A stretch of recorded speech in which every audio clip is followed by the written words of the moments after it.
evening, everybody, and welcome to Friday Night Motorsport at the GSRC. It is the Disruptive Labs GTE Championship, and we are live from Circuit de Barcelona, Catalunya in Spain, one of the circuits most known in the world. Its layout has changed a few times. We are running with the traditional layout, I believe, with the two faster corners to end the lap and no chicane, and the sweeper at the end of the straight rather than the tight left-hander, although do not take my word on that. Perhaps we'll watch a car and make sure that is correct.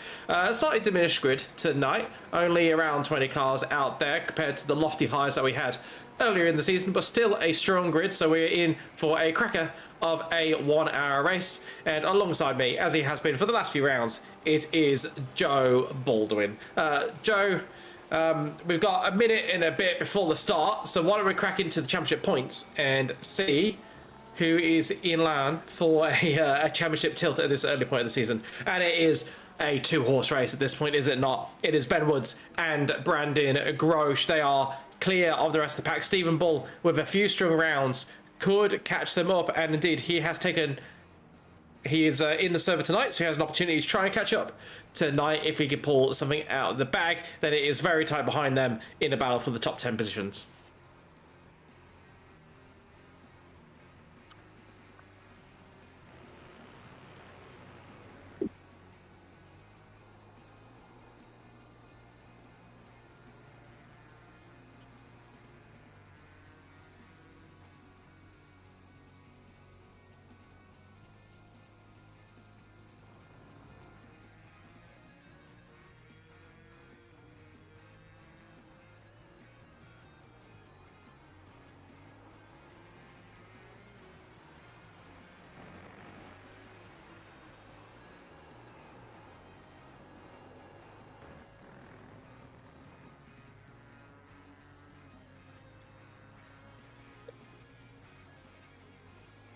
Apparently people can't hear you, Joe, so I'm gonna keep talking for a while while you fix that. I don't think we're gonna have time to do the wheel spin before the race starts, because the cars are about to grid up. So we will do that at the end of the broadcast, once we have got through our relatively short driver interviews, because it is a Friday night. I want you all to go and enjoy your Friday night and not be beholden to watching to the end of a lengthy post show. These are the conditions for the race tonight. Yeah, I'm back. Absolutely. Thank you. Fairly hot track temperatures, 48 degrees compared to a 25-degree air temperature. So a lot of sun hitting that asphalt, baking it nicely, which means that the drivers aren't going to have a heap of grip out there, which could make things interesting if anyone has been practicing in higher grip conditions. And it's a bit windy out there, which could catch some of the drivers out if they are right on the limit of adhesion. Yeah, so I actually went out and did a couple of laps around just to see what the guys would be coming up for tonight. And you're right, the high-speed final section there, it's definitely very fast. And the last corner onto the main straight is it's actually quite tricky. There's the curb on the entry. Like as you turn into the last corner, there's a big sausage curb on the outside there, and if you touch that, you are history. It just unsettles the car and spits you out wide. So just keep an eye out for the guys that are trying to push the limits and keep up with some of the lead pack, especially when they're chasing Stephen Bull out there on the grid at the moment. If we have a look there, so he's got 2.5 tenths over Brandon Gross, James Glasspool and Ben Woods on the second row, Dylan Walker, Dan Yeaman on the third, Liam Haycock, Adam Maverick on the fourth row, fifth row is David Hayne and John Akers. Paul Wood and Eduardo Zamora, row 6, Rodney Gowan, Russell Gander do row 7, Dylan Rollo, Bruce White, and the field is rounded out by Brad Clayton as we're coming around here just about ready to take the green. Yeah, I'm looking at the timing screens. It seems that Dylan Rollo, Bruce Wright, and Brad Clayton, our last three, have not taken the start, so it is a reduced 14 driver grid for this race as it gets to green flag conditions. Stephen Bull leads the pack away as he has done on multiple occasions in this series. Brendan Gross trying to go around the outside, and Ben Woods trying to make a free one into the first corner. That's awfully brave. Has to get out of it to make sure he can get through the second cleanly, but that opens him up to attack from James Claspall, who walks on through, and now Woods is under attack from Walker and Yemen, all in very similarly liveried cars, because I believe they are teammates, all running the Lizard as they like to do from orbit drop there. And there's contact between the two of them going around T4, but they get through it without. Oh, and there's Glasspool. Glasspool has gone off. I think he lost it by himself and then was collected by Woods. So I have to see that again to see if there wasn't a little nudge in the back. I don't think there was from live, but it can be tricky to see with the angle that we had. So let's see what's happening here. Glasspool does get a touch. Does get a touch from the Ferrari of Ben Woods. So that might be a penalty coming Ben Woods' way, because I certainly don't think it was Glasspool's fault. Let's see it from here. See if he had enough overlap. No, he definitely did not. So that will be a penalty coming the way of Ben Woods. I think he'll probably try and argue if there was movement under braking. I'd have to see it again to judge that, but hopefully we have someone in race control who can judge that, so we can get an answer before we get to the end of this race. And there is no one in race control, so instead that will have to be a steward's report if Glasspool deems it worthy. But right now, at the front, it is Bull, followed by Grosh, followed by Walker, all Porsche podium as we stand at the end of lap 1. Yeah, it looked like he was. He did move left a tiny bit on the initial part of the braking, but yeah, he was going for the turn-in. So there may be an invoice coming Woods' way after that one, unfortunately. So Glasspool is in the pits. Is he? Did pit lane? Has he got damage? So yeah, so he's actually driven into pit lane. Yeah, you can see, I think you can see on the rear bumper that there was a bit of damage, and it didn't look stable there under brakes, did it? You could see the car twitching, which one wouldn't expect to see. It wouldn't have been attacking the braking marker that hard, I can't imagine. Yeah, so I wonder if there was a bit of damage to that diffuser at the back, but he has got back underway. And what we do not know is what the fuel situation is. Everyone is going to have to do a stop, I imagine. I can't imagine anyone getting to the end. But we'll have to wait and see how much of a penalty that is for Glasspool. And Ben Woods has pulled over and put himself into pit lane, so I do wonder what that is about. Championship leader. What this does mean is that Stephen Ball and Brandon Grosh have got a brilliant opportunity to try and put some points between themselves and Ben Wood, as we watch Dylan Walker pressuring Daniel Yemen. Good to see Yemen getting into the server tonight. He just missed out last week, didn't quite get in early enough. The timings on the sheet that he was using were slightly off, and it meant that he, instead of sneaking in just as qualifying was about to start, he got there just after qualifying started and was not able to take part in the race. And he's getting a bit of a push from his teammate there. That'll be lovely. Who doesn't like a bit of being pushed up the rear on a straight in a race car? A little bit of extra top speed never hurt anyone. Battle going on here for the mid-range of the top 10. Adam Maverick, John Akers and David Hayne. Liam Haycock's back just a little bit at the moment. Paul Wood heads a three-car train with Eduardo Zamora and Rodney Golan, and Russell Gander about another second back is the last car that's currently in the race. James Glasspool, I think he might have towed out, and Ben Woods. Oh, meatball. Never had a fast repair, James. Is there a fast repair in this series? I thought there probably would be. We usually run with a fast repair. Perhaps James can let us know whether or not there's a fast repair in this series. But yeah, real shame. It's always a shame when any driver's race is ended on lap 1. Not something you ever like to see, but it happens, doesn't it? This is motor racing. It happens in F1. It's something going to happen in amateur racing, and that's why our racing rules are they're written in a way, and the punishments are handed out in a way to try and dissuade ever ending somebody's race. So our penalties do scale with the impact on the other driver. So it's not purely about the degree of the mistake. If you make the same mistake and the driver that you hit loses one position, that'll be less of a penalty than if you do exactly the same error but that person is out of the race. Then you'll get a much larger penalty, and that way you're sort of directly legislating against taking drivers out of the race. So drivers should mean that drivers are more cautious on lap 1, because if you hit someone on lap 1, even if it's light, you're likely to get a harsher punishment because the other driver is likely to fall to the back of the grid, and that would classify as a major or severe impact on their race, which will get you a harsher penalty.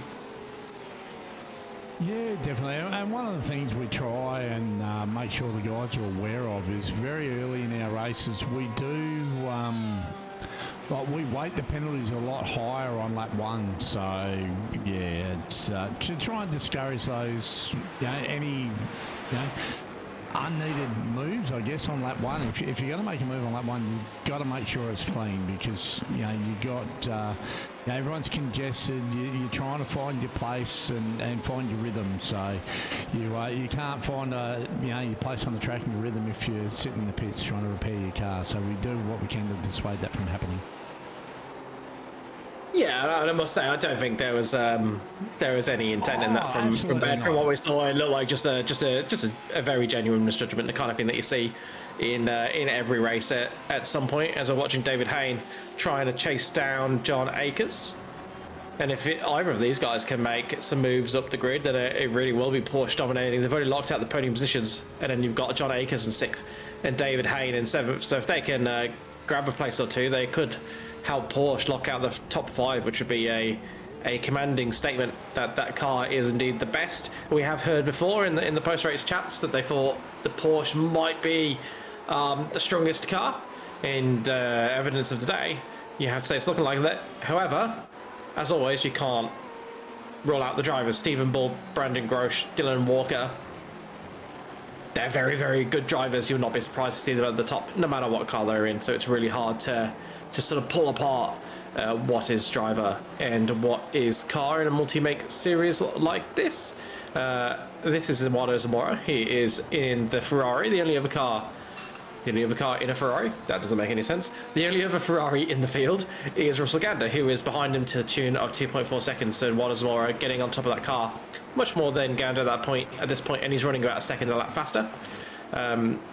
Running in the 141s. Most of the field were running in the 141s. Gander a 42.4 in the last lap. Whether that was a mistake or that's just genuine pace, I have to wait another lap to see. Dylan Walker, only man in the 39s at the moment. He did a 39.4 compared to Stephen Ball, who was leading this race. He did a 140 dead. So Dylan Walker with a phenomenal lap on the last time around. His fastest lap of the race, and he's showing some serious pace in this phase as he hunts down Brandon Grosh.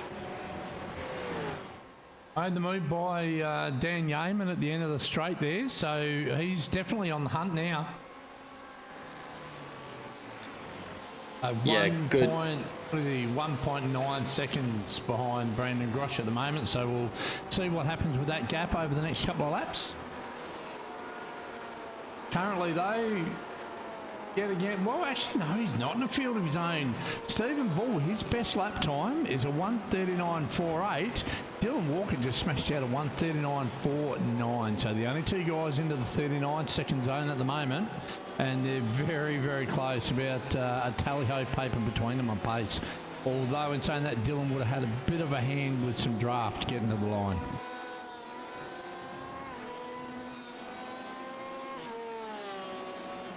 Yes, and it would. But even on the last lap, Dylan Walker did a 140.1, which is matching the pace of Stephen Bull, basically a 40.1 as well. So they are running a very even pace, and that advantage is only 4 seconds for Stephen Bull.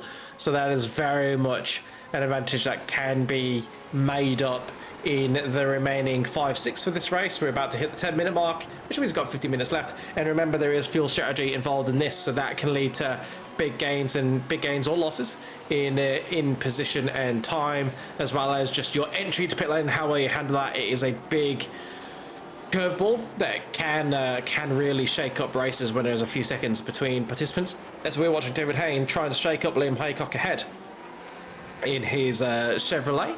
Good to see a Chevrolet with a livery that matches on each side. I'm a fan of symmetry in racing liveries. And was very close to that sausage curve on the outside that I was talking about just before the green went. That almost thought he was going to get it then. Sorry, Liam. That's okay. I got confused. I thought you were talking to me for a second.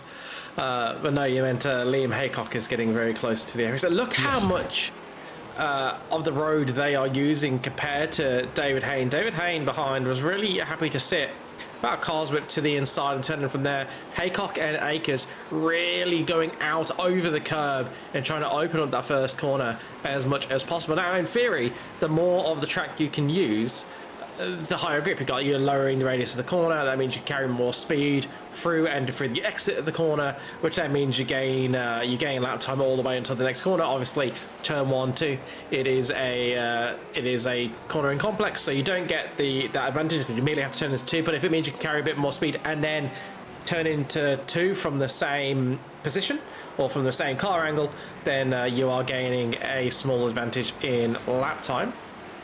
But the gain will be limited because you're not carrying that advantage all the way through necessarily, unless it means you can carry a higher apex speed and exit speed through turn 2.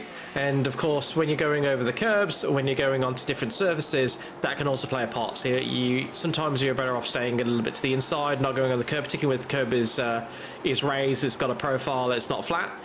Quite a track like this, as you can see, the curbs are flat, so I would expect to see drivers running all over them at any opportunity just to widen the track as much as possible. But they do not want to go over that sausage curb, as Joe pointed out, because if you get onto that, it can upset the car and then it can muck up your final turn. And then all this time on the straight, you're going at a lower speed. If you exit that turn 10 miles an hour, 10 kilometers an hour slower, you are 10 kilometers slower at every point on this straight. And that's where you lose heaps of time. So when you are comparing yourself to the aliens and you're wondering where they're finding all that time, they're probably, a lot of it is just getting a few extra kilometers on the exit of the corner, and then they're carrying that advantage all down the straight. So it's not just that they're getting through the actual corner maybe a 10 faster, they're getting through the corner 10 faster, and then they've got more speed on the exit, which means that they're just gaining time the whole way down there, and it can really snowball and get you heaps of lap time if you are able to increase that exit speed on corners leading onto long straights. Got a bit of a battle going on here. I just seen it lit up on the timing sheets. John Akers and Lem Haycock are going at it side by side, 3 deep. Liam's got ahead of John in that exchange. Yeah, and he was all the way onto the dirt with his outside tyres there. Can be dangerous doing that because those outside tyres are loaded at that point. So you've got to be careful to make sure that you don't lose traction as you're trying to accelerate.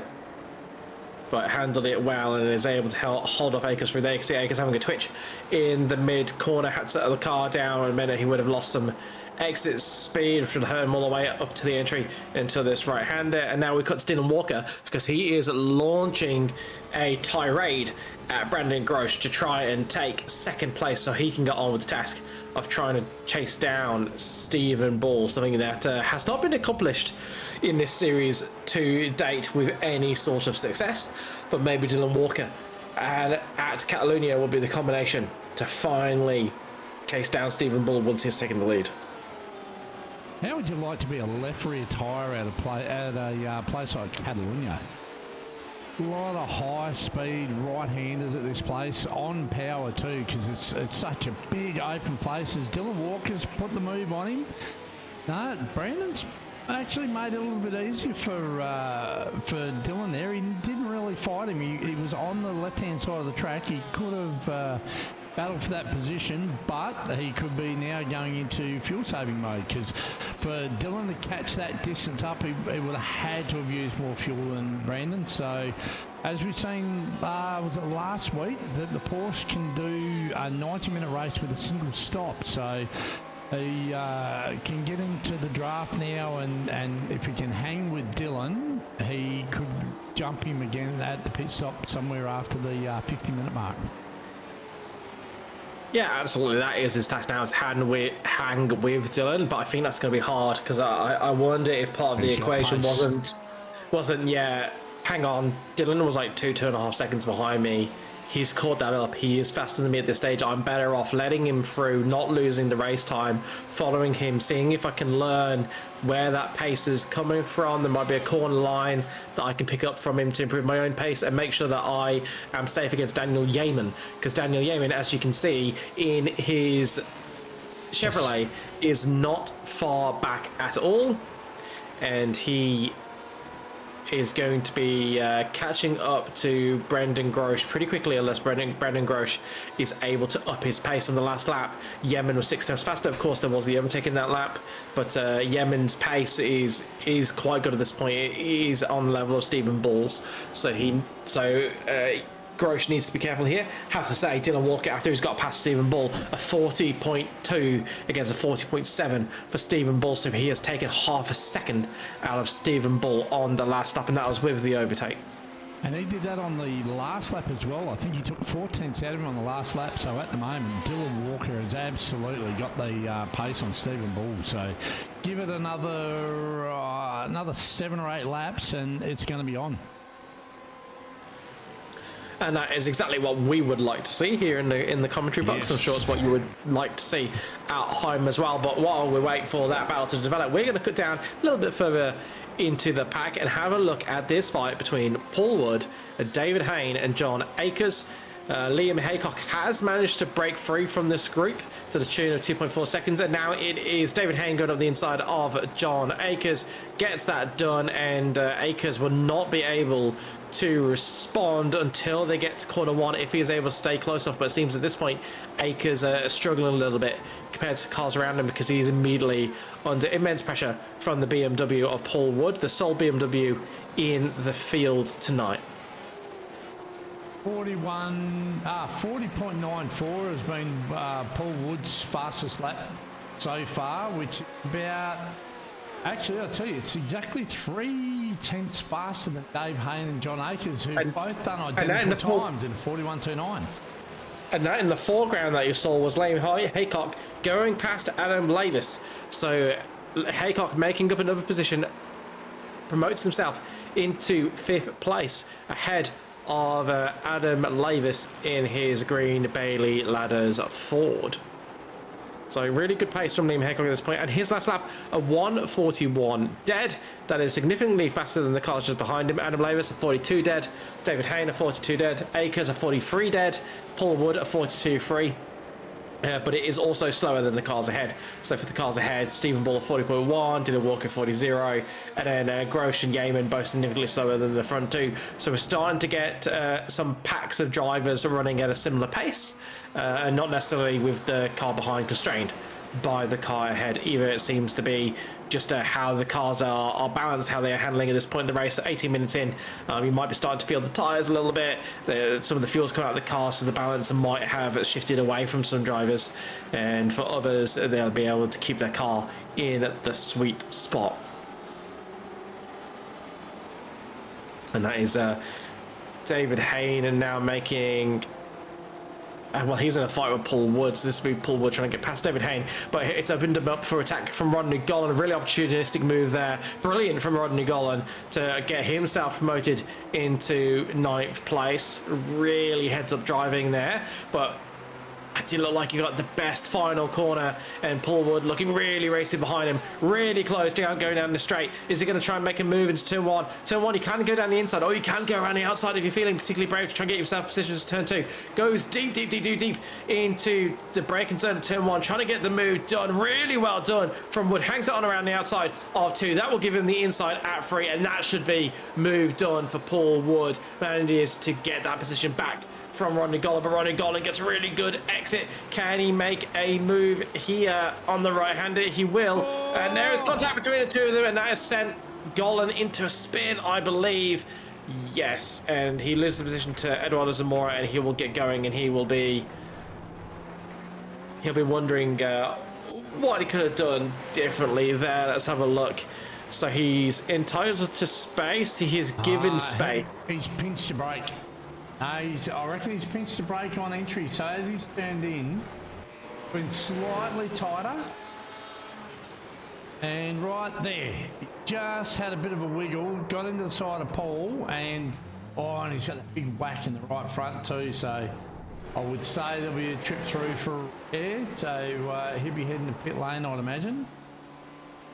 Yeah, hopefully it's not too much damage, and if there is damage, hopefully everyone does need to make a stop, because I'm sure if he makes a stop now, he will get to the end of the race. And Eduardo Zamora has got a meatball. So what has happened to Eduardo Zamora? He's had some sort of drama. Eduardo was the one who hit him, I reckon. Hit him. And car looks okay, and it must feel okay, because he hasn't dove into pit lane, so he must feel like he is able to continue on. Oh, whack. Wow. Yeah, nothing he could do. You can see he tried so hard to avoid that. You can see him cracking on the steering lock, trying to get it to bite, and it did bite more than his original turning circle that he was aiming for. But then he wasn't able to get it all the way to the inside and avoid the contact. So that's a real shame for Eduardo Zamora. Again, sort of thing that happens in amateur racing. Not much you can do when a car ahead of you loses it and you just are unable to find a way to avoid the car. As we watch John Akers continuing his battle with David Hayne. And this is the closest battle on track at the moment. Up front, Dylan Walker continues, closing the gap slowly to Stephen Bull. That gap down to 2.6 seconds.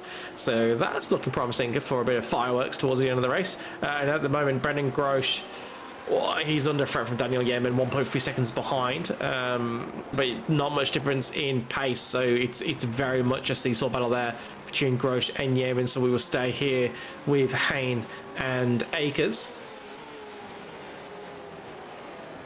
as we approach the 1/3 mark.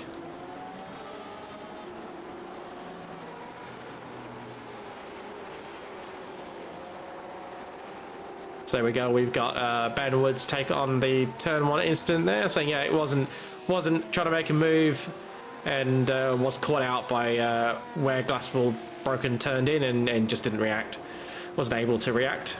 So yeah, I could definitely see how that could be the case. So we've heard from both drivers now in the comments. You didn't want to stay for the rest of the race, Ben? That's Why did you pull over? Did you have damage? Let us know in the comments if you had damage. You're more than welcome to pop into the Discord too and have a chat if you want, Ben. And we'll also wait to see if there is a response. We'll continue on with this Akers-Hayne battle.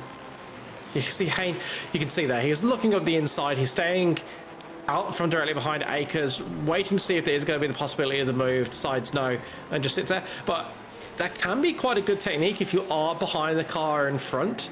It's a good way to make sure you're not going to do something silly like ram them over the backside, right? If you just stay to their inside or their outside, make sure you're not directly behind them. If they do something a little bit unexpected, then it just makes it so much easier to react. Whereas when you are right behind the car, as we often see, if they do break a little bit earlier, by the time you've noticed, it can be too late.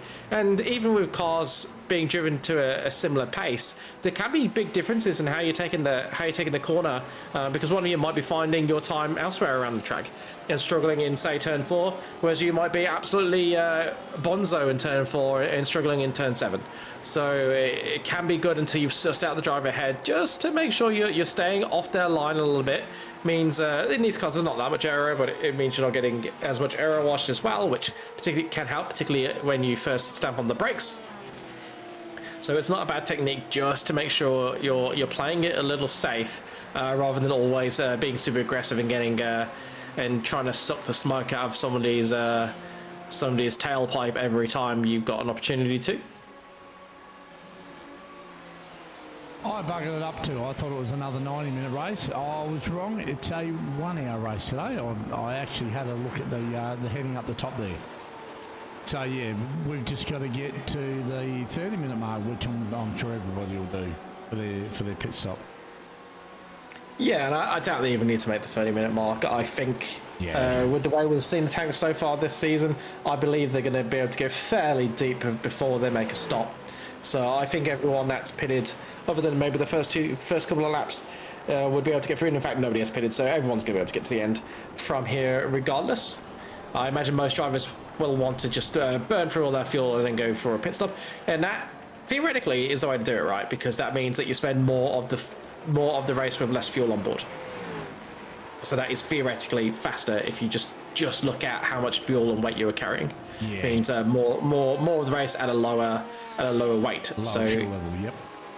So really that is what you should always do. But. Yeah, I was just noticing the big gap between Woods and this battle pack here, and I wondered what happened. And yeah, it looked like he just pinched the rears and ran off into the gravel trap there a lap ago. So looks like Brandon Grosh has had a bit of an off track as well here. What's Brandon had? Oh, has he got the sausage curb? No. A little bit hot onto the main straight. Yeah, so just a bit wide. It hasn't really cost him a lot of time to Dylan Walker, but still an off track nonetheless. Oh, it definitely would have cost him some time. Definitely, because the momentum. It's such an important corner. If you are losing momentum on the exit of that corner, you are just being punished for a good 20 seconds down that straight, right? So it is really important to get that run out, and that's why he was pushing it so much. That's why he's pushing it right to the limit, because he knows there is so much time in that corner. And that's an interesting line from Gander. No, they don't show that one in skiing. Yeah, I don't think they showed that one at the Skip Barber Racing School. No. I think they a little bit more curved than that. Yeah, so Zamora's in for his pit stop now. I would say this is going to cover the damage that he had and his fuel, so he should be able to get home from here. I would imagine we're sort of right at that, very, very close. We're a couple of minutes short of the halfway mark, so that should see him good for getting home. It is interesting that he ran for so long with the meatball flag. It makes me wonder if either we were getting fed wrong information, he didn't actually have a meatball flag, or if he had to go that far to be able to make it to the end and fuel. Would have had to go that far, then could you get 3 laps with a meatball before you get DQ'd? Yeah, so I don't see any reason if you got meatball not to pit if you know you can pit and make it to the end. So that's interesting and one to watch. It could also be part of why we haven't seen anybody do the alternate strategy and take the pit as early as they can and then just run to the end, which can be good, particularly if you feel like you've got more pace in the cars around you and you want to sort of make sure you're having a clean race. You can sort of get out of the pack, run behind the train, run at your own pace. Yeah, slipstream doesn't mean anything around here, and then sort of just leapfrog everyone when they made their pits. I just want to call out at the front. Even Bull able to pull out that gap to Dylan Walker a little bit over the last few laps. It's 3.3, and I think in particular Dylan Walker had a scruffy lap and lost most of that time in the one lap, but it has undone some of the hard work that Dylan Walker has done until now, trying to chase down Stephen Bull. So that battle that we've been eagerly anticipating has been delayed at this point. But fingers crossed for us, Dylan Walker is able to make up for that and more, and get onto the back of Bull before the end of this one. They have continued to break away from Brendan Grosh, though, who is behind to tune of 3.5 seconds, and he's just eking out that gap to Yemen at this point. It's up to 1.7 seconds, so he'll be feeling a little bit more comfortable. It was down to 1.3, which is starting to get a bit sketchy for him. But right now, Grosh doing all he needs to do to avoid the advances of Daniel Yemen. And to be fair, if I said I saw that lizard with its eyes coming at me, I would avoid its advances too. It's almost as scary as Crazy Frog used to be. Oh, that's a blast from the past. Jesus, I haven't thought about Crazy Frog since I was like 13. That's wild. That's a while ago. Beam with the beam with the beam beam with the bop bop. Terminal damage. Okay. One stop at the halfway. Go. Yep. Yeah, so I would have, curtailed the strategy out of it, I guess.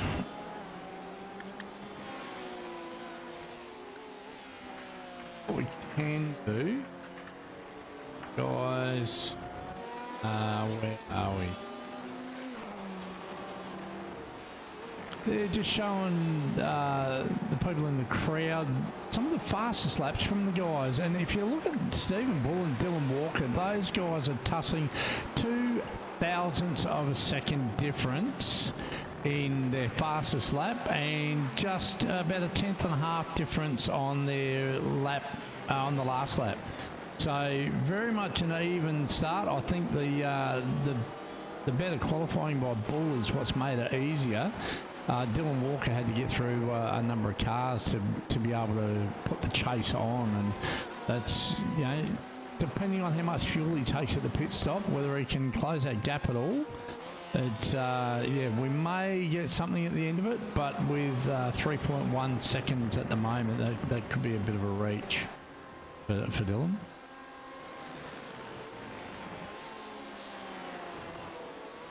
And Bull's just eked out another 10th on that lap as well, so yeah, might be the top 7 of the podium might just be slipping out of reach for young Dylan, and yeah, Bull will be looking to put 3 golds in the trophy cabinet for the season so far, and he needs to do that, you know, right? He's already had his 2 drop rounds so far for the 10-round series, so if he can get himself 7 golds, and, you know, it might give him 1 more mulligan, he might be able to have 1 more dead rubber and still walk away with the championship, but he certainly can't afford to have another bad race.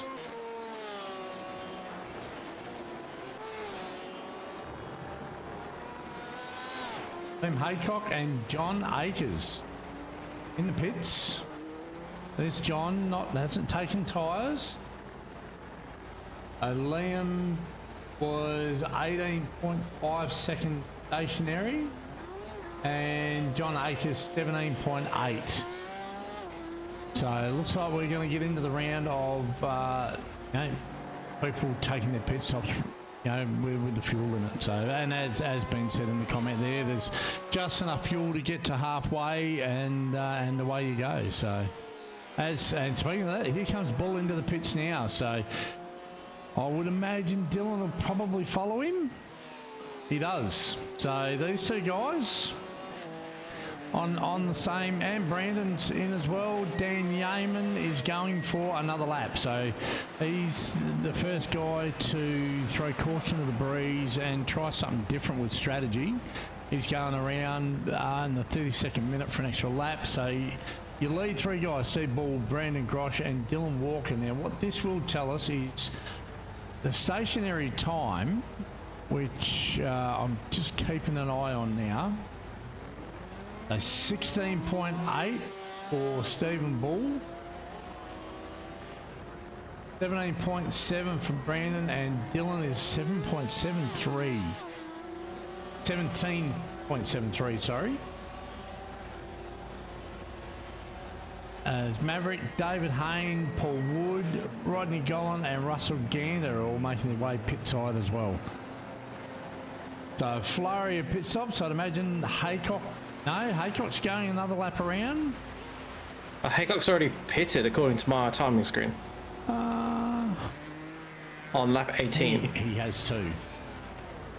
So that would explain him going around, because he's already pitted. And this is exactly what Ben was saying, right? That you have to make a single stop, and it's pretty much exactly on the 30 minute, which meant that if you got damage early on, you couldn't do anything with strategy. You were going to have an extra stop, and that is your race all but over, particularly with such a small field. So that there would be a cleansed field. That will be a other than Dan Yeaman, sorry. Who's in the pits now? The Yeaman is in the pit lane as we speak.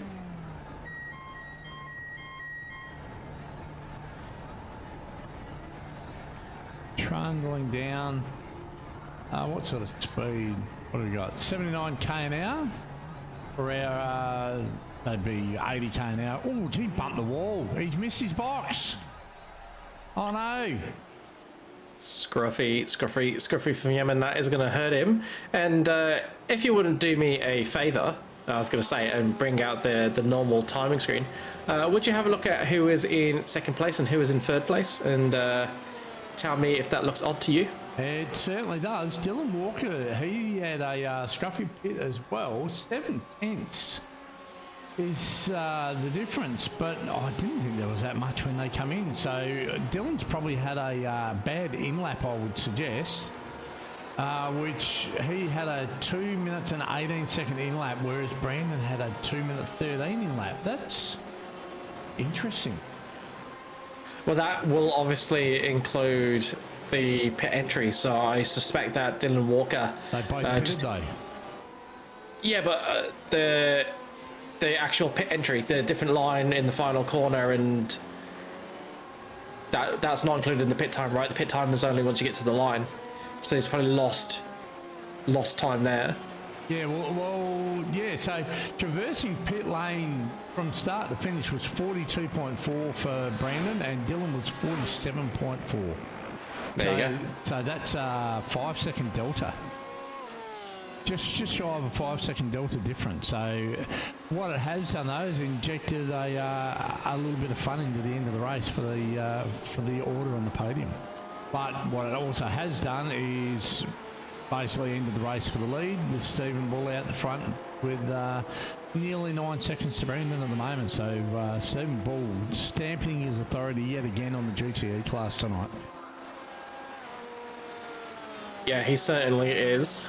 You would not want to be the matador trying to tame that bull, because that bull does what it wants, and it does it very quickly in this series. Yeah, we're at the point in this race where if we're going to see any sort of fight for the lead, it's going to have to start with a Stephen Bull mistake, and based on the evidence we've seen so far, that does not happen.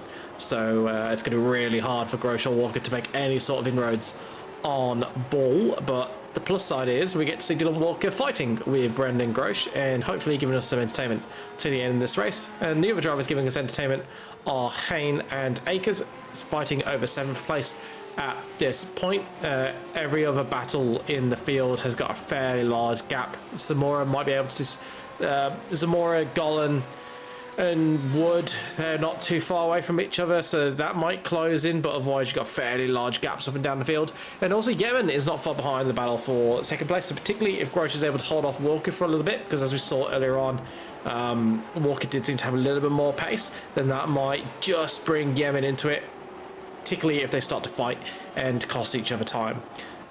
So yeah, Yemen keeping a watching brief on the battle for the podium spots at this point.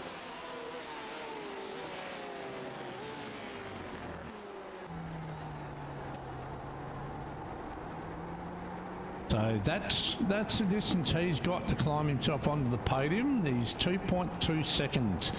And like you said, if Brandon gets his elbows out, that we could be on for a 3 into 2.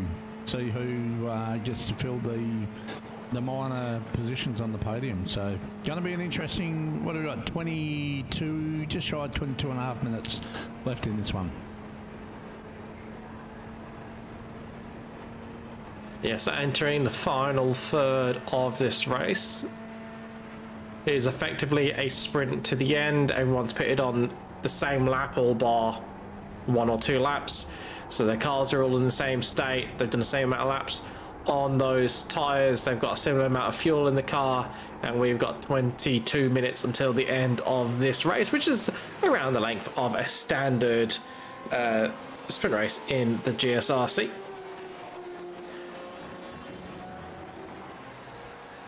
And it gets even closer for Haynes and Akers because they are in exactly the same car, both driving the Porsche.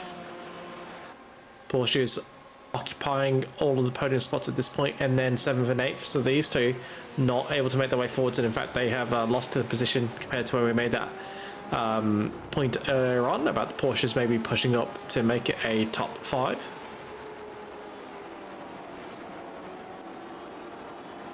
Yeah, and Yeaman's going to do his best to have a say in that one, though. Uh-oh. Bob Stewart's in trouble. What has happened? Oh, just rotated. It's a little bit too much to the left rear. Kept his position, though. Lost a little bit of time. Yeah, it did well there. It did well to minimise the time once he felt the rear start to go. Just got a little bit too ambitious into that corner. Just grab a hold of that. Yeah, just grab a hold of that 4th pedal and hang on.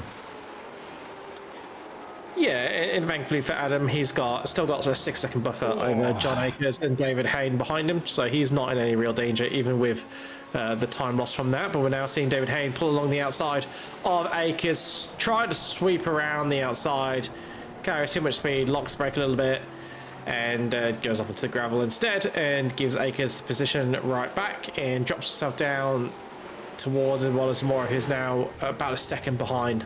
But so Akers has had a bad run out of that last corner. Dave's going to the right. just way late on the brakes. He was never going to make it, never. So yeah, just a bit of the red mist. I think he had his nose ahead and just didn't quite get get his braking marker right there, which is probably going to drop him back into the clutches of Eduardo Zamora in the next couple of laps, because that would have hurt the right front tyre there when he insta-locked it when he got onto the brakes. So now your closest battle is this one, Brandon Grosh and Dylan Walker at 7/10 and another 1.2 behind is Dan Yeaman. So 2 seconds covering the back half of the podium. Yeah, really tight. Brendan Grosh doing a really good job here to hold back Dylan Walker. And Daniel Yeaman really closing in, only 1.2 seconds behind his teammate. So this is going to be a free car battle before the end of this one for only 2 spots on the podium. So somebody will be going home disappointed out of these 3. And Yeaman will be hoping it's not him, because he'll be wanting to fly that Chevrolet flag onto the podium spots and break up the Porsche dominance. I felt sorry for Dan last week. He does a lot for the club with his broadcasting and commentating as well, like yourself, and just when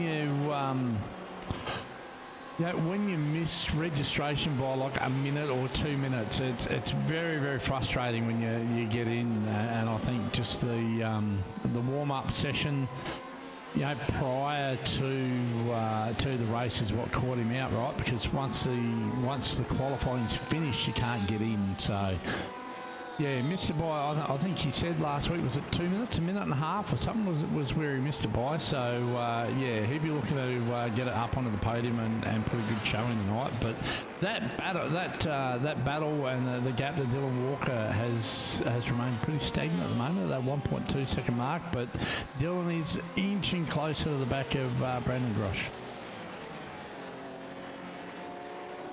Yeah, and as we've pointed out, in turn, Daniel seems to be sneaking closer to Dylan. So this battle pack, this sandwich just getting squished in. It's under the press, the heat is rising. But who is going to be the cheese in this toasty at the end of this race? That was a terrible analogy. I apologize for that one. That was a bit cheesy. Oh, there it is. That's wide from Dylan Walker. That would have been on the exit.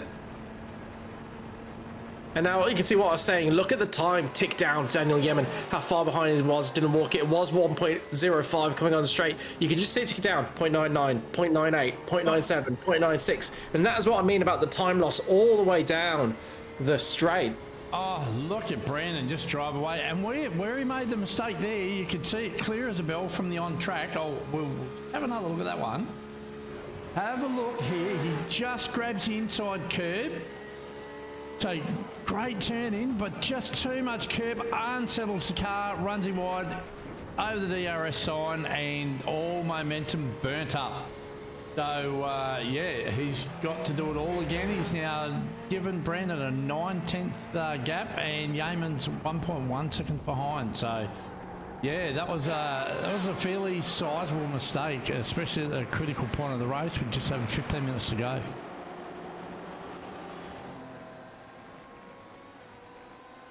Yeah, it has hurt him. It hasn't hurt him overly. He's still within a second of Brandon Grosh. He is still very much game on for second place, but every mistake like that robs a potential overtaking opportunity at the end of this race. It delays you catching up by a lap, 2, 3, depending on the speed differential. So you've got to cut those out. And it just gives the driver ahead confidence as well. It can build pressure when you see the car behind you and you get that internal feeling, that sense that they are faster than you and that you're going to become under pressure. When you see them making mistakes like that, the sense becomes, oh, they're pushing too hard. And it can give you that little bit of confidence that you don't need to do much to defend. And if you defend for long enough, they will make the mistake and release the pressure. So it can also play an important psychological role in these battles. As we're watching Rodney Gollan trying to scare Eduardo Zamora by filling his rear mirror with a blue and white Porsche, and does the job. Rodney Gollan gets the position from Eduardo Zamora as he puts his Ferrari just onto the gravel, brings it back onto the track, and loses the position. It's heating up. It's heating up, people.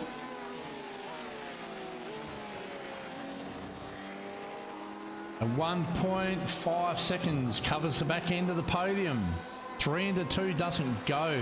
Not that I've ever known anyway, Liam. So, yeah, he's got another just shy of 15 minutes. And we've been doing, what, 1 minute 40. So, what's that? That's about another 6 laps? 7 laps? 6 laps? 5 laps? 6.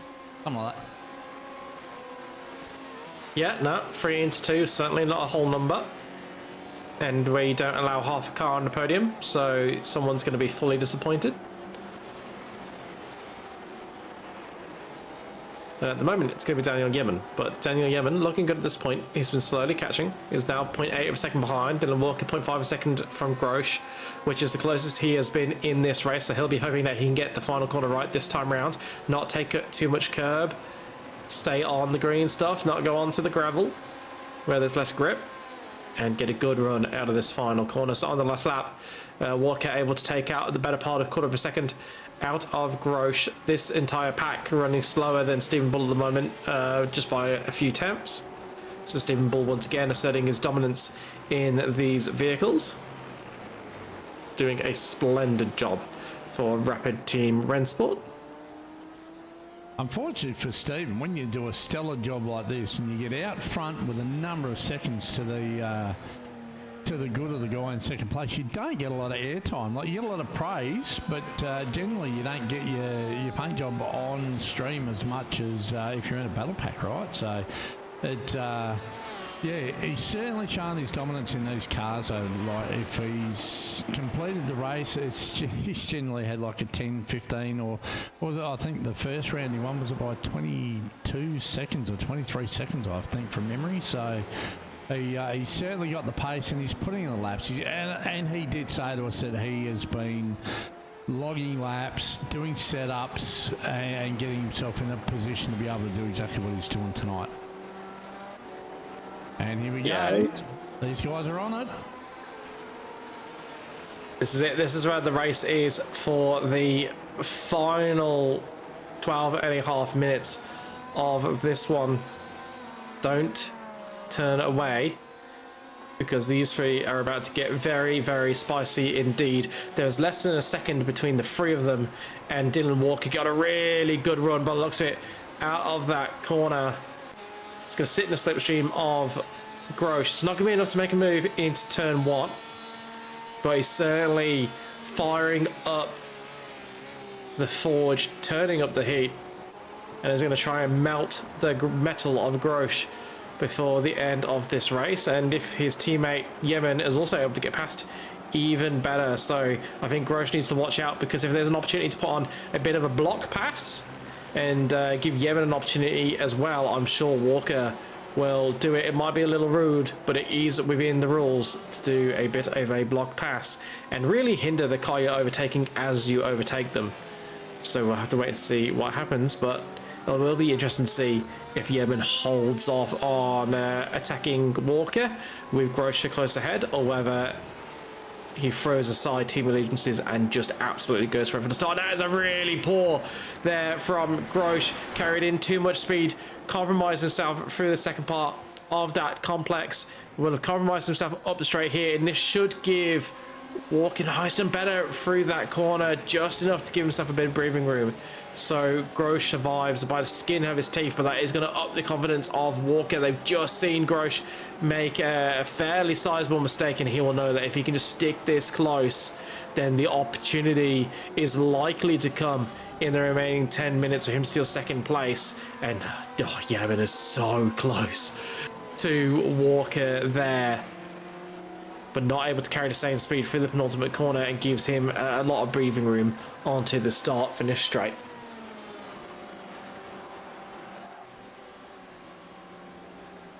Just over 10 minutes to go, so that's about another 5 laps.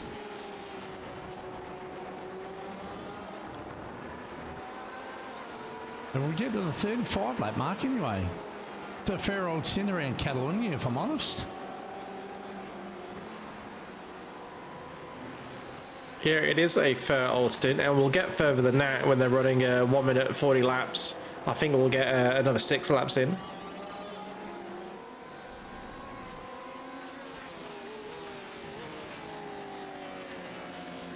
So you just see there, Brendan Grosh turning in from a slightly narrower point than Walker, which would have compromised the speed he could go through there. I think he's feeling the need to defend a little bit there and make it clear that there is no way through at that corner. But what Grosh did brilliantly last time round is he carried so much speed through this corner here that he wasn't under pressure into the left-hander, which is one of the better overtaking places. So that is a string to his bow, and he's been getting off the final corner really quite well. So even though it's looked like Grosh has been getting a good run, and there's contact there between Grosh and Yemen. So Yemen firing up the side saying, you've had your go, you can't get past Grosh, my turn, buddy. And just barges his way through on his teammate. And now actually, it's Daniel Yemen going for second place. I was just about to say too that car of Yemen seems so strong in that back section, yet the last 2 corners coming onto the front straight is Porsche territory. So, and I don't think Dylan was that happy about that. We could see the lights flashing on his teammate. So he might be a little bit red mist under there. He wants to have a crack at. Oh, is that not? Wait, we're wrong. They're not teammates. That's not a lizard. That's not a lizard on this car. We have been saying that's a lizard because it's literally exactly the same color, but it's not. It's the the number on the bonnet. It's in a weird place. It's in a weird place, and it looks. You can see how we thought we just collides. Dylan. Oh, Porsche doing Porsche things. The rear end stepping out. So big apologies to Dylan Walker. We said you're in the wrong team. Well, we should call out the correct team that he is in, and fix that. So apologies, Dylan, if you're watching this back. Yeah, oh no, we apologize. Dylan's got a black flag. Oh no. Is it a slowdown or is it incident points? Well, no wonder he was so annoyed at Yemen. So there's the contact between them, which would probably put him right in the incident point limit, and then he's had that mistake there, and he probably picked up an off track, and that's given him the black flag. Oh, no wonder he was frothing at Yemen. That's one that's gonna get a look at from the stewards, I don't doubt, because. Yeah, I can understand why Walker is feeling upset in his Momentum racing vehicle. I don't think that it's a slowdown merely, or he backed off and yeah, he would have cleared it. That's still hanging around, so that's got to be incident points. As he hits pit lane. Yeah, so he's managed to pick up a drive-through for incident points. Oh, rotten luck fighting for, the top 3 on the podium out of it. Mind you, got a big enough gap over Dylan Walker that it's over, Liam Haycock, that it's not going to matter. But Dan Yeaman, he is going to put the blowtorch on for the next couple of laps. Yeah, he will certainly fancy second place ahead of Grosh. Grosh for his championship needs to try and keep Yemen behind. Yemen gets up the inside late into the corner, taking slightly different lines, and Yemen able to put his car there. It means he's on the outside here, and Grosh will defend down the inside. Parks car in Apex or tries to, but Yemen gets a brilliant up and under and gets the job done on Grosh. There's no coming back through this left-hander, so Grosh got tuck him behind, but Grosh has been good up the hill here, carrying the speed onto the straight. Can he use that to try and get himself in a position to attack Yemen? But we did note how strong Yemen was through the back half of this lap in his Chevrolet. Perhaps a difference in how the cars are handling at this stage of the race. Grosh closes in on the braking, but not enough to get a maneuver, and Grosh starts to get a bit of oversteer there.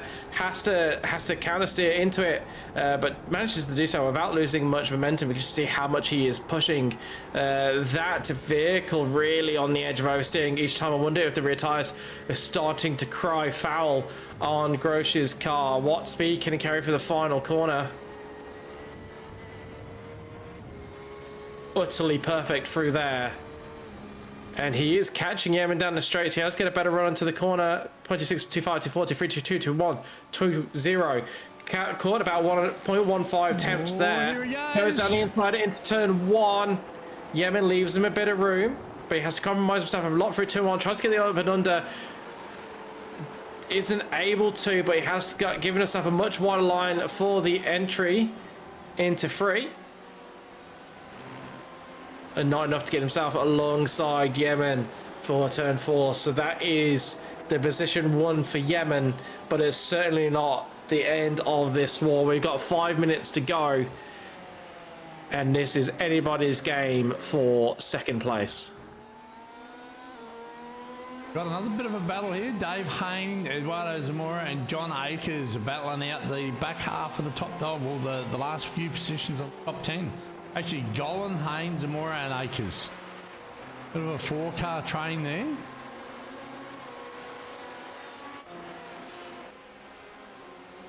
Oh, we do like a 4-car train.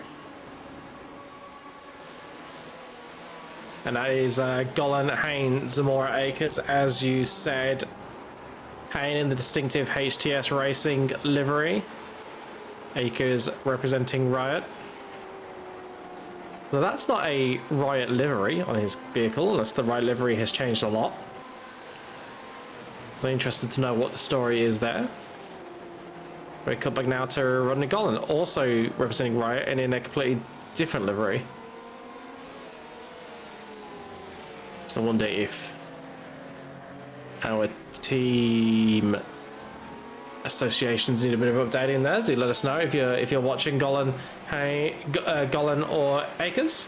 If you are still right, if not, let us know. We'll update that in SDK for you. Haycock's picked up a black flag. Incident points. This is going to hand 5th to Adam Maverick. It is very easy. No, he's still 22 seconds behind. So no, scrap that. I thought it was a bit closer than that. So yeah, it'll just be a drive-through and play on for young Haycock. But it will still be close to Lavis, and once you get one black flag, it's not many incident points before you get your next. No, so he will need to be careful to the end of the race. It's not many laps, so but he can't afford to play with them, particularly if he was to, if it was close between him and Lavis, and then there was a bit of contact. I think you could easily see that going wrong. But it looks like he's got out with about 7 seconds over Lavis, so he should be fine from there. And this is the thing, when you are playing with the instant points, because none of these drivers have been in lots of collisions, and nobody's got more than 4 or 8 instant points in collisions, I don't think. So even for Walker, when we saw him with his incident points black flag, he had to be getting a bunch of those incident points from off tracks. So he must have known he was getting close to the edge, and if you run close to the edge, then you open yourself up to that sort of thing occurring. It still sucks, but it is part of the incident point system. You can choose whether to be aggressive and sort of use them up, or whether try and keep your car on track and make sure that you've got plenty of headroom. Although, do correct me if I'm wrong, and there has been more incidents that we didn't see. As we're watching David Hayne, he is chasing down Zamora for 8th spot with just a few laps to go. So I believe car 441 is halfway around his lap. Once he crosses the start finish line, there will be less than a minute to go. So that will be the white flag, will it not? It certainly will.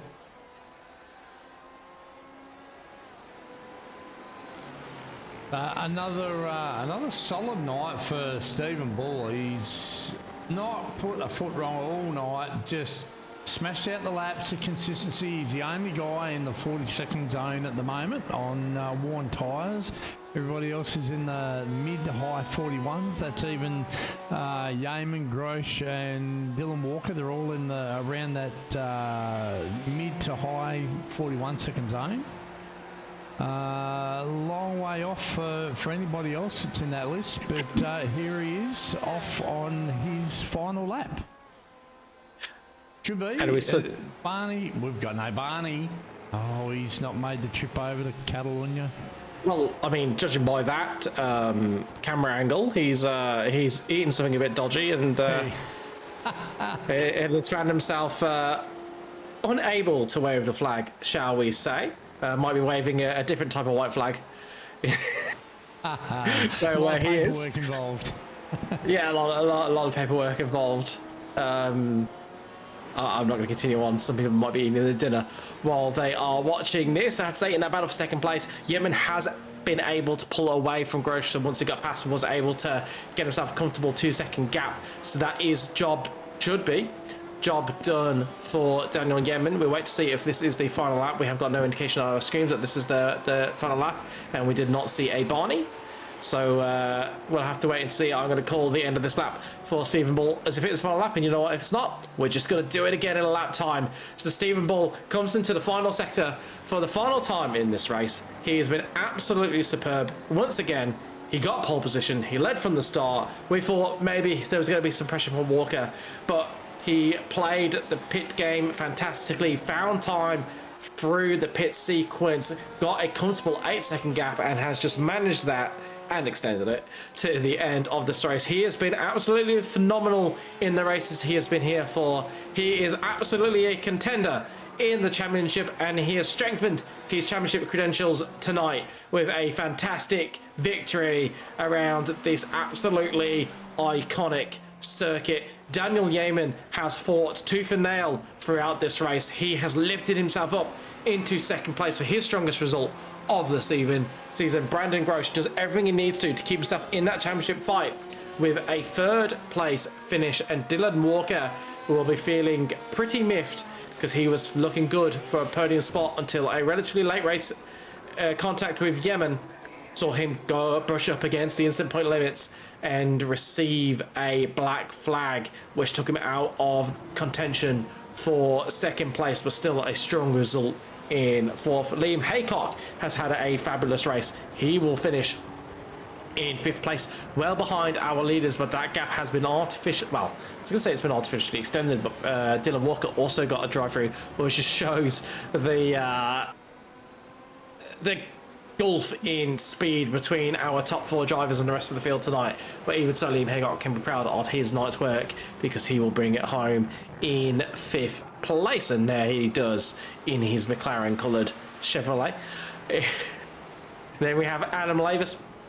He will finish in sixth place, almost threw it away with a spin, but was able to continue without too much harm done. Rodney Gollan is up 6 positions, finishing in 7th. He is our largest mover of the night, so he's had a tremendous race, as has Eduardo Zamora. He finished up 4 places in his Ferrari and was the highest placed Ferrari. And that was Akers and Gander. So Hayne finishes in 9th where he started. Wood finishes in 10th. Akers finishes 11th. And Gander finishes in P12.05 of a second behind the Porsche of John Akers. Glasspool and Woods were early retirements after a unfortunate contact on lap 1 that neither driver feels they were responsible for, which is just typical motor racing things. So both of them will feel hard done by, and I think we'll be seeing a steward's inquiry into who was at fault for that collision. And we have immediately been joined in the commentary box by our race winner tonight, Stephen Bull. Stephen, first question, would you like a little bit more contest?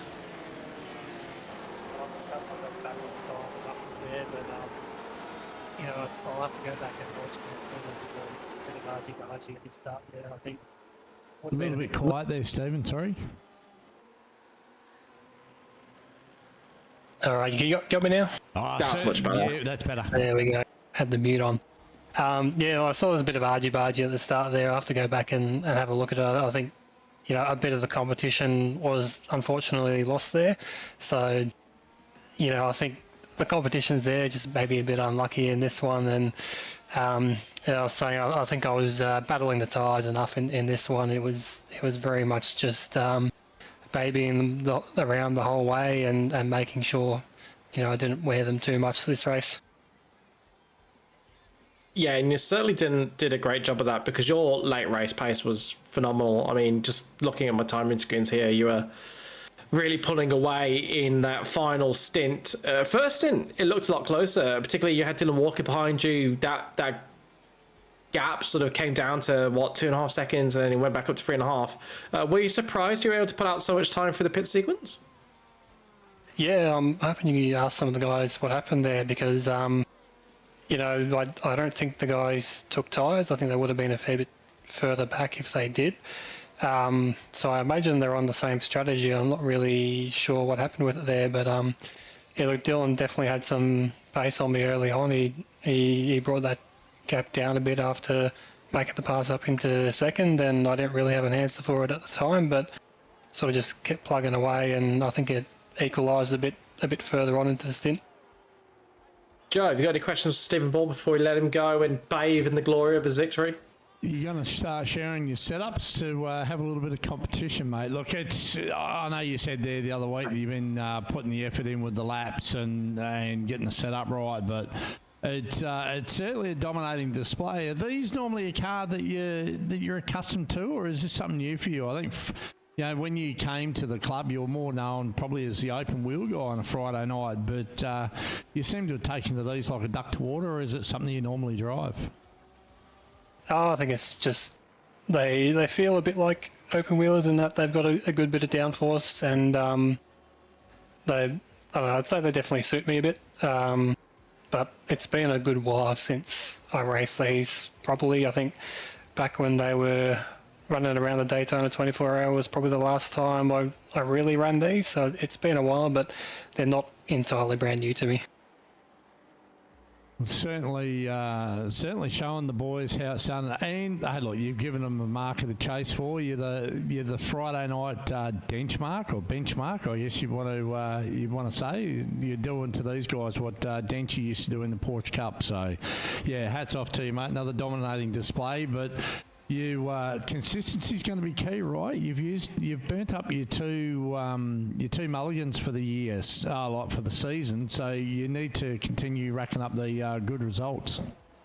Yeah, can't really afford to put a foot wrong, and you know, even though the end result was you know, a bit over 10 seconds there, I think a lot of the race showed that the guys did have the pace to stay there with me. I'm just, you know, just a little bit of difference in strategy there, and so, you know, it's not going to be easy. Yeah, look, congratulations on another really well-deserved victory. You were sublime throughout, and looking forward to seeing what you can do next week. I guess. All right, now we're going to do something slightly different. I'm going to cross over to Dylan Walker and Daniel Yemen at the same time, because I think we need to talk about that late race incident that changed the dynamic of that fight for second. I need my bleep button. Can I first of all, can I get your take on it, Dylan Walker, as the car that came off behind, and then we'll get your take, Daniel. Yeah, look, I mean, obviously not ideal. I know Dan didn't do it intentionally, but yeah, I was budgeting the 1Xs the whole race. Evidently, didn't leave enough at the end, but I mean, I kind of covered. I was in the middle of the road, and it was very late, and I don't think it was really on, and yeah, he's just driven it right into my right rear quarter. So yeah, obviously it wasn't intentional. Dan's, you know, pretty well known as quite a clean racer, so just I think a bit of a brain fart from him. Daniel? I mean, look, yeah, Dylan's covered that for the most part. I just need to do something a bit different to try and set up the pass, given that the vet had absolutely nothing for the Porsches in the longer, faster turns like 3, 9, and 13.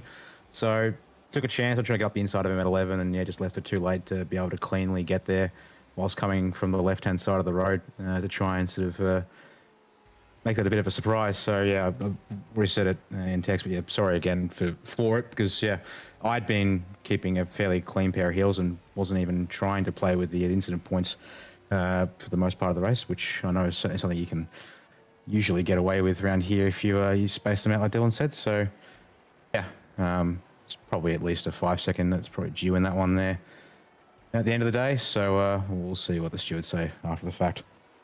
I mean, yeah, I'm not cut up about it, Dan. Like, it is what it is. I probably shouldn't have been on a 16X with like 10 laps to go, but, you know, the rear was really gone as well. I think a couple of the other boys were struggling with it. I just had no rear grip. at the end didn't take tyres. Usually you can get away with tyres, but yeah, I was racking up more 1Xs than I needed to. So yeah, here's what it is. One thing I'd like to cover off, you sort of mentioned it a little bit there, Dan, that the difference in where the pace was between the Porsche and the Chev.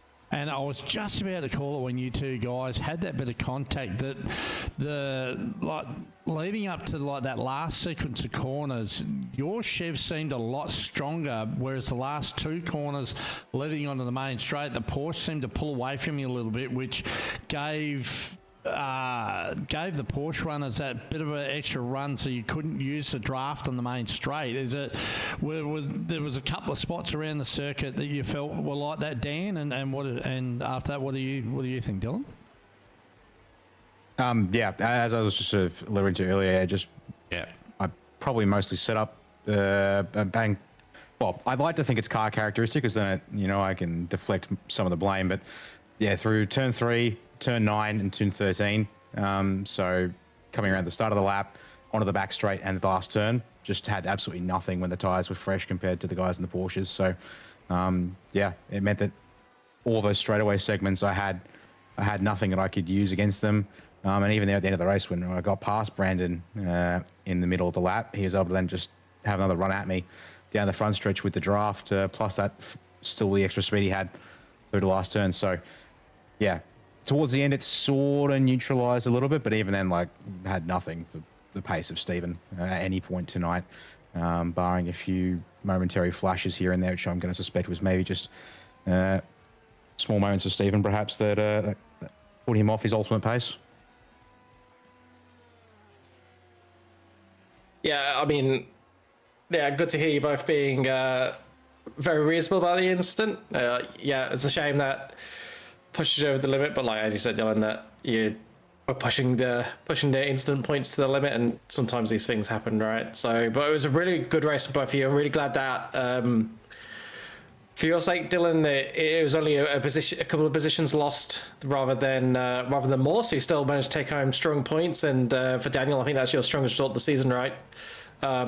Finishing in second, so really good race from both of you, and yeah, hopefully we see you fighting again next week, because it was a pleasure watching you two try and fight, particularly as Joe covered off the different characteristics of the cars. It really came through strongly on the broadcast, so hopefully that's a feature we get to see next week. And yeah, excellent. Sorry, didn't mean to cut you off. Yeah, well, we'll head on over now to Brandon Grosh. You finished in third place. Brandon, you fought so hard to keep hold of second place, and you were doing so from Dylan Walker at the start of the race. Then he got past and he pulled away a little bit, and then through the pit stop cycle, you managed to get back ahead, and basically from then on, you were just under constant pressure from Dylan, and then Yemen came into it. So how stressful was that race for you? It was very stressful, but mostly because I felt like I was going to lose a car every lap. Just the tyres were just horrible, even though I tried to save them at the start. Just terrible at it, I guess. Yeah, you weren't the only driver struggling with the tyres. That seemed to be a problem we saw up and down the grid. When would you really start to feel those tyres being a struggle? Was it that last sort of 15 minutes? It was probably not long after the stop, to be honest. But I noticed Dylan was also struggling a lot with his tyres, so that sort of helped me out quite a bit. And then I seen Dan come in, and sort of when I wondered what my tyres were like. Question, in hindsight, would you consider a stop if you run this race? Would you consider a change of tyres at the stop if you run this race again? Probably not. I have very little knowledge in the GTE. This season has been my first time driving it, so James Glasspool has just said to me, never change tyres in these races. So I said, oh, fine. Yeah, fair enough. If he's saying so, then I'm sure he's correct. And in the battle for the championship, you're obviously in a tight battle right now with Stephen Ball getting another win under his belt. That's going to pull him even closer to you and Dylan. And once we take the drop rounds into result, I think. Sorry, not you and Dylan, you and Ben, is it? The three of you are going to be really close, aren't you? So, what can you do to try and make sure it's you that goes home with the trophy at the end of the season? What can you? Is there anything you can do to try and catch up to Stephen Bull? Try to learn the car a bit more, understand a bit more of its quirks. That would help me out quite a bit, and just try and keep it consistent. Like, I don't have the pace of Stephen. It's probably going to be very hard to find the pace of Stephen. And Ben now has, I believe, he's used up one drop round and pretty much a second one with a bad result, I think. And Stephen's in the same boat, so if I can just keep it consistent and hope maybe they both, I don't know, bin it at Canada in a couple of rounds. Well, I've got something I can show you if you like. For sure. There you go. So at the moment, at completion of tonight, before any penalties have been applied, you are currently leading the championship over Stephen Bull. Ben's DNF has dropped him back to third. Paul Woods, solid results, got him fourth. Adam Lavis fifth. Liam Haycock in sixth. And I don't think we had Schmidt tonight. So Akers and Zamora and Luke King have all made up some positions on them. So, oh no, actually we didn't have Luke either. So yeah, at the moment, currently, Brandon, you're leading the championship. Well, hopefully you can stay that way for the rest of the season. Good luck. Especially with that guy there down the bottom of the list. Thanks, fellas. Cheers, Brendan. And our final driver for interviews tonight is Liam Haycock. Liam, you finished fifth in the end, if my memory serves me correct. Just talk us through your race. Yeah, I finished fifth somehow. I don't know how after the start I had a bunch of CPU issues right as the green flag was coming down for the first 2 laps. And that's why I dropped back so far, and then just kept getting off track, over driving the car to the point where at the end I looked at my tyres after the race, and the 2 rears were at 5% each, and the front left was at 15. So it was maybe 1 or 2 laps from getting a meatball from those tyres. Did you run out of incident points, did you? Was that where the drive-through came in, Liam? Yeah, so I saw that I was 20 seconds ahead, and when I think it was Dylan got the drive-through and it was only 15 seconds, I was just like, I'm going to take it now before I stuff up trying to save the tyres so that I can hold position in front of Maverick before it gets any worse. Because I was on 19. Yeah, so you seems you struggled more with the tyres than some of the other cars, I think it's fair to say. Thankfully, you had the pace in the start of the race to sort of lock away 5th place before that became too much of an issue. Do you think there's anything in particular in your driving that's causing that? Looking back, is there any way you think you're being particularly rough on the tyres?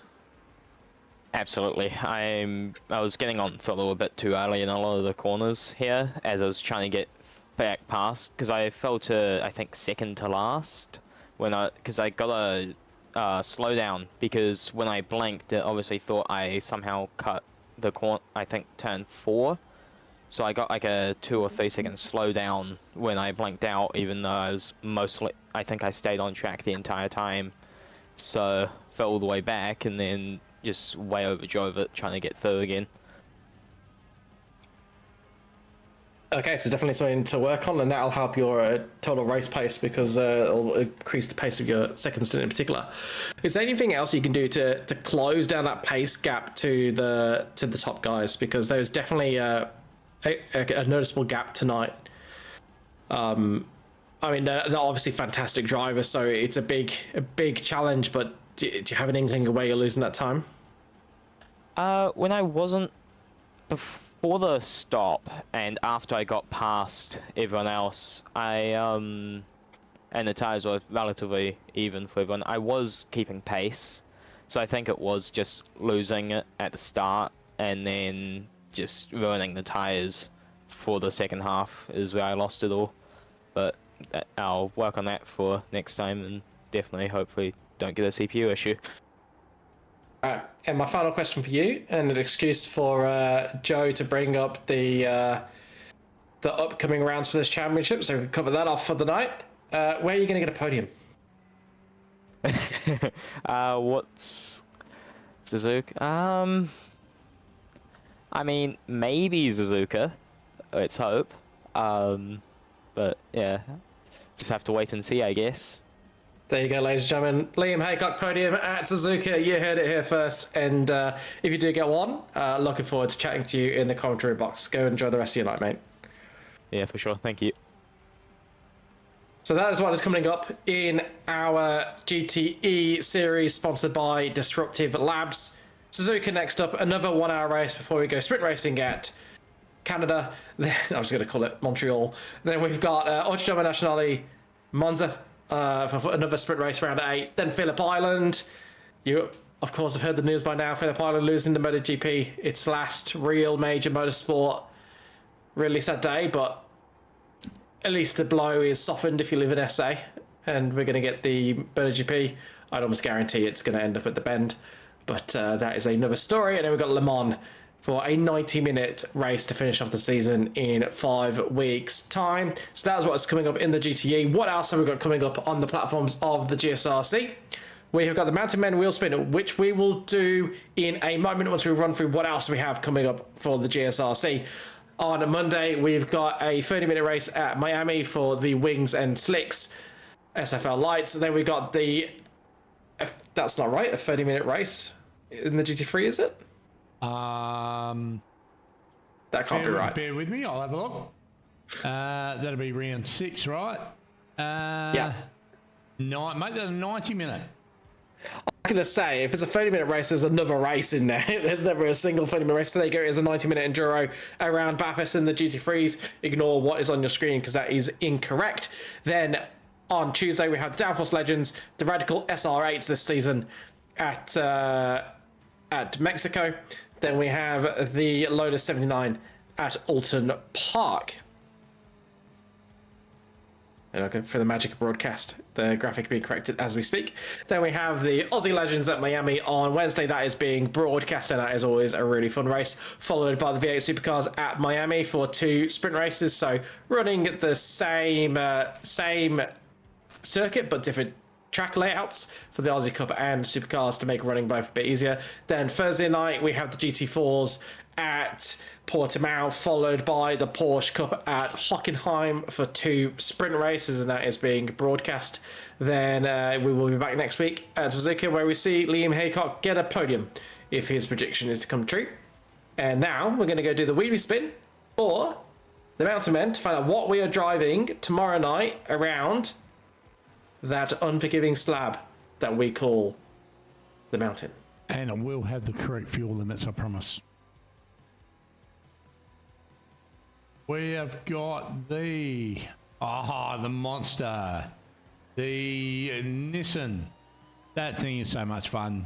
The flying thong, I like to refer to it as. So, yeah, we've had that a few times in the last couple of seasons, and it always puts on fantastic racing up there. Big turbo, 5-cylinder, all the downforce, all the horsepowers, and all the noises. So, yep, get amongst it tomorrow night, people. Yeah, that should be a great race. If you want to support the club, you can, of course, buy some of our merch from our merch store. It's all quite comfortable. It's all pretty decent quality. It is well worth cost of admission, and of course, anything you buy helps out the club, so do get in on there. And if you want to host your own team's kit on there, you can do so. Just reach out to a community member and we will point you in the right direction.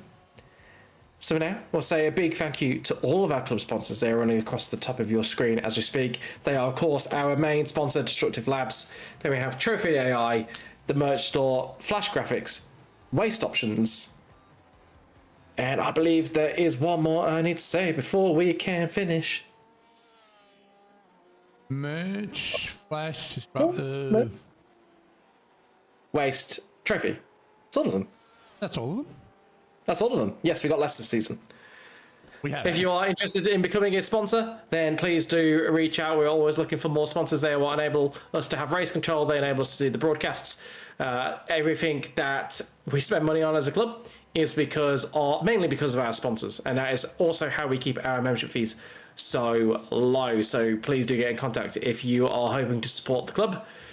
But for now, until we see you again next week, it's a goodbye from me, Joe, and the rest of us here at the GSRC.